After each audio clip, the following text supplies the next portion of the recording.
It wasn't even like no gang shit. They went to school with my cousin and them too, so they was like fucking with them in school, calling them snitches and shit. What'd you do? I shot one on.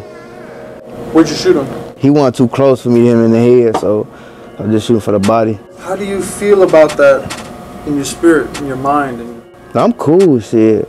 It ain't like I shot no innocent person, like I shot you or something. Being in Chicago, man, if you ain't used to murder, man, you might as well move to Ohio or Iowa or some shit, man. What motherfuckers don't understand about Chicago, you gotta score. It's real offensive. They ain't waiting for you to make a mistake and bump into them. Motherfuckers going on you on sight. In Chicago, the Memorial Day weekend was a shockingly violent one. I'm so sick of every weekend talking. Right, so at what point do people say, like, this is just too much? What's up, man? How you doing? What you need, bro? Alright, it's cool. Alright, you good? With a theater and arcade, that ain't just like a normal sex shop. That's like the result of me having a felony, you know, can't find a decent paying job, so I had to work in like a sex shop. I'm a gangster disciple, you know, a GD, but like everybody know in Chicago, you know, the gangs don't really have the structure ahead back in the days because all the leaders locked up.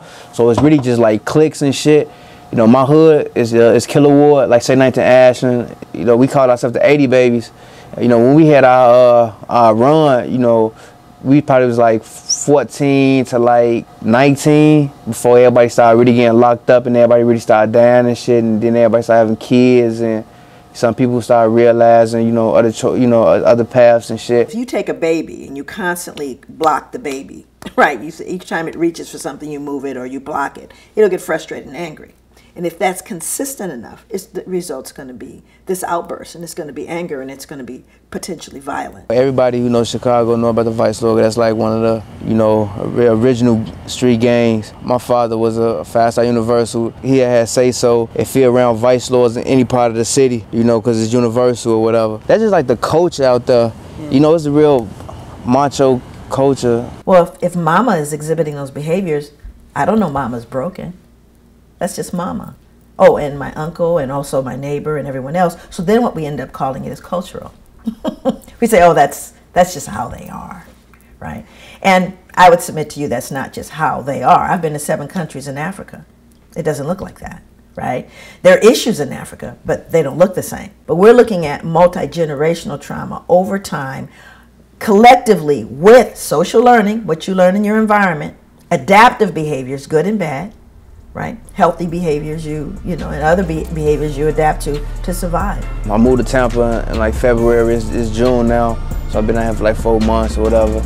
I couldn't adapt to this, you know, the pace or whatever. You know, my girl homesick and shit, so yeah, we shooting back to Chicago and shit in a couple hours. It ain't no action down here, and you know, everybody standoffish and shit. The black people weird down here. They not like the black people in Chicago. You know, everybody just different down here. It seems like I bond with the white people more than I bond with black people down here. But I mean, I ain't got nothing against bonding with white people or nothing. But it's just, this thing, Tampa not for me. You know, Tampa not for me. I'm here to change the game up, I'm here to shuffle up the deck. You'll probably think I'm famous cause I got a blue check. I remember playing ball up in Montreal, Quebec. The richest people that I met, they said they really were from Czech. My sales pitch deadly, so you better consult. If I'm a rap, then I figure I would give it my all. Cause I can rock a 16 better than Paul Gasol. I'm like a pager with the shot, with a basketball. I got more love for the game, like Sanaa Lathan. My flow is game changing, like an audible from Peyton Manning. Good luck to my haters because success is taken. I got a nice career going, I got some nice money. If I don't follow my dreams, it will forever haunt me. My only option might be playing in another country. I started from a city where it's sunny, crummy.